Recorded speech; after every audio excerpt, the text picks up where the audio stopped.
Elena Voss had learned, over the past 3 months, that winter in Thornwood Palace was different from winter anywhere else she had lived. It was not just the cold outside. It was the cold that lived inside the stone walls, inside the empty halls, and inside the eyes of the people who looked at her like she did not belong there. And in many ways, she did not. She had come to the pack as a stranger.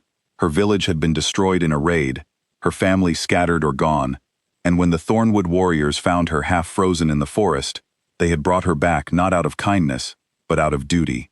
A human-born Omega, with no pack, no title, and no strength to speak of, was not someone anyone fought to protect. She was someone they tolerated.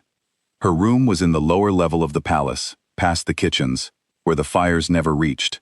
The floor was made of old stone, and even with 2 blankets, her feet never seemed to warm. She had grown used to sleeping with her knees pulled to her chest, her toes tucked beneath the thin fabric of her nightgown, trying to hold on to whatever heat her body could make. She had also grown used to being mocked for it. Alpha King Damien Thornwood ruled with a coldness that matched the season outside. He had taken the throne young. After his parents were killed in a battle he still refused to speak of, and in the years since, he had built walls around himself that no one dared to climb. He was sharp with his words, sharper with his judgment, and he seemed to take a strange pleasure in noticing the smallest weaknesses in the people around him. He had noticed Elena's cold feet on her very first week in the palace.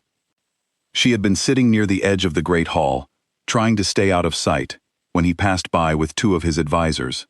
She had, without thinking, tucked her feet up onto the bench beside her, rubbing them together for warmth. "Is the floor too much for you?" he had said, not even slowing his steps.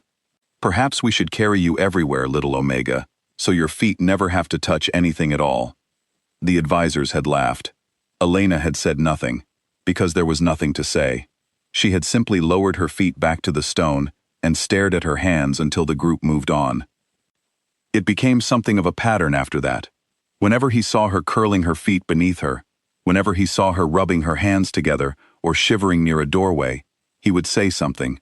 Not cruel enough to be called cruelty exactly, just enough to remind her that she was different, and that her difference amused him. She hated him for it. She hated him and she was afraid of him, and those 2 feelings sat together in her chest every single day. Then came the night everything changed. It was late, well past midnight, and Elena had been unable to sleep because of the cold. She lay curled tightly on her small bed, her arms wrapped around her knees, when she felt something shift the blanket at the foot of the bed.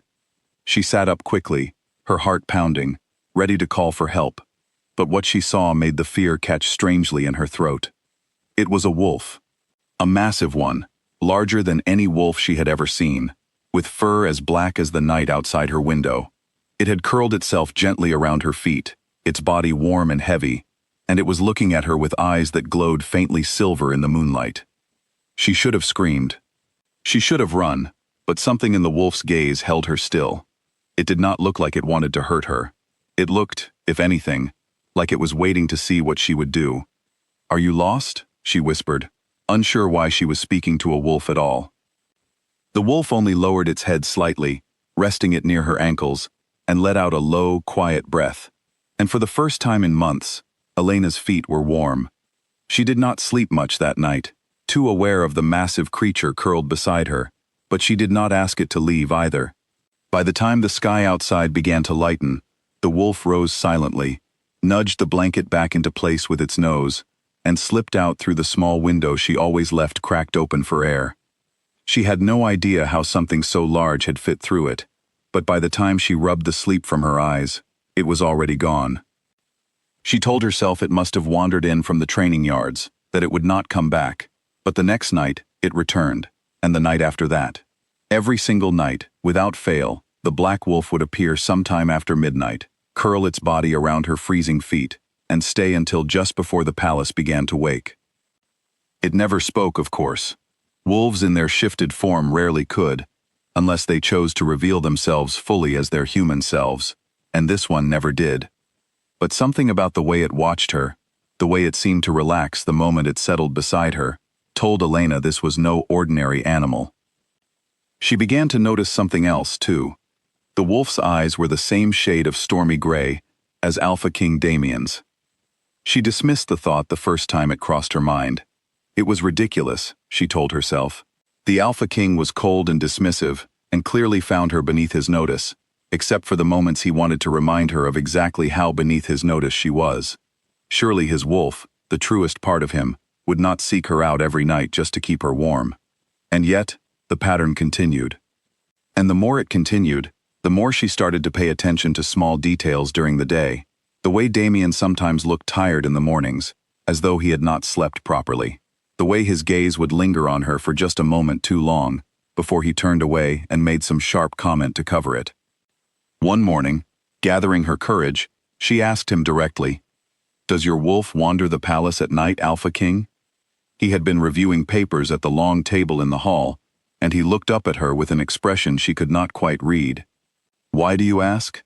"No reason," she said quickly, losing her nerve. "I only wondered." "My wolf does as he pleases," Damien said flatly, returning his attention to the papers. "As do I.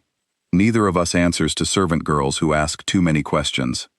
The words stung, as they were meant to, but that night his wolf came again, curling around her feet with the same gentle care as always, and Elena found herself wondering which version of him was the lie. The man who mocked her by daylight, or the wolf who kept her warm in the dark. She began leaving small things out for the wolf during the following weeks. A folded blanket by the window, in case he wanted somewhere softer to rest his head. A bit of dried meat from her evening meal, saved and set aside. Small kindnesses that felt foolish in the moment, but that she could not stop herself from offering. The wolf always noticed. He would sniff at the offerings, sometimes eating the meat, sometimes simply resting his head near the folded blanket, before settling at her feet instead. It became, without either of them saying a single word, a quiet kind of conversation. A conversation neither of them acknowledged once the sun came up. Elena told herself she should stop caring, that whatever this was, it could not last, and she should protect her heart from a creature who might vanish the moment the season changed. But it was hard to protect a heart that had already begun, quietly and without permission, to hope. Everything came to a head on the day the emissary arrived. He came from the Ashford pack, a rival territory to the east, dressed in fine clothes and carrying a proposal that made the entire court go still. His alpha wished to secure a treaty between the two packs, and as a gesture of goodwill, he wanted to claim Elena as a bride for one of his younger sons. "She has no pack of her own," the emissary said smoothly, as though discussing a piece of furniture rather than a person. "No family to object."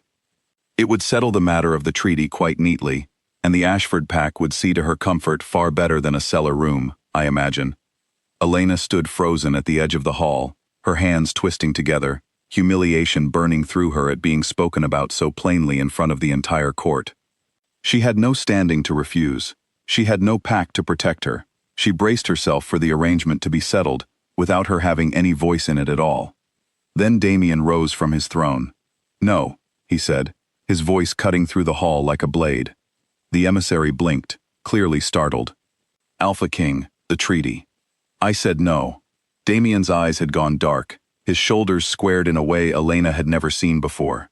"She is not a piece to be traded across borders for the sake of convenience. Take your proposal back to your alpha, and tell him Thornwood does not deal in people." The hall had gone utterly silent. Even the advisors who usually filled every quiet moment with murmured opinions said nothing. Elena stared at Damien, stunned, unable to understand why the man who had mocked her cold feet for months would suddenly stand and defend her before the entire court. The emissary left within the hour, clearly displeased, but Damien did not seem to care. He retreated to his private study and did not emerge for the rest of the day.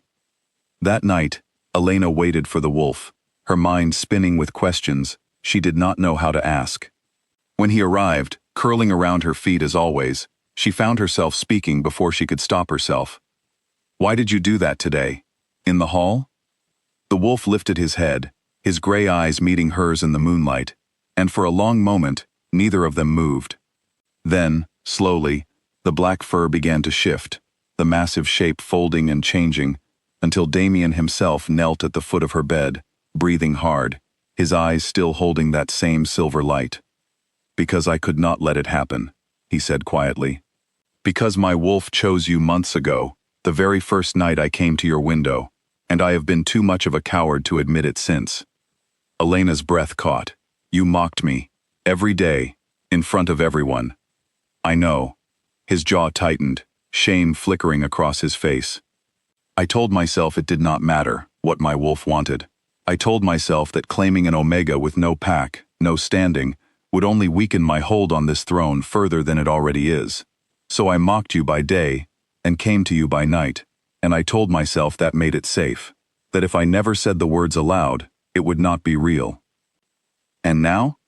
Now I have almost lost you to a treaty I would have hated myself for allowing, he said. And I find I am done being a coward. Elena felt tears rise in her eyes, a mixture of hurt and hope tangled together so tightly she could not separate them. You made me feel small, Damien, every single day, while your wolf made me feel like I mattered. Do you understand how much that hurt? I do, he said, and I have no excuse worth offering you. Only a promise, if you will let me make one. What promise? That the man will finally match the honesty of the wolf, he said. That I will stop hiding behind cruelty in the daylight, what I already feel in the dark. If you will have me, Elena, I want to make you my queen, not my servant. Not a secret kept for moonlit hours. My queen, in the light, before everyone. Elena studied him for a long moment. This man who had humiliated her so often, and yet had also, every single night without fail, kept her warm when no one else had thought to. She thought of the folded blankets she had left out, the quiet conversations neither of them had spoken aloud, the wolf who had chosen her before the man ever dared to. You will have to prove it, she finally said. Every day, not just in the dark. Every day, he agreed. For as long as you will let me. She reached out, and for the first time, it was Damien's hand, not his wolf's fur, that wrapped around her cold feet, warming them slowly in the moonlight. Word of their bond spread quickly through the pack in the days that followed, and when the next full moon rose, Damien marked her before the entire court, his wolf standing proudly beside him, rather than hiding in the shadows of night. Elena stood at his side, no longer the servant girl mocked for her cold feet, but the queen who had waited patiently for a king to become as honest as the wolf he carried inside him. And every night after that, whether as man or wolf, Damien made certain her feet were never cold again,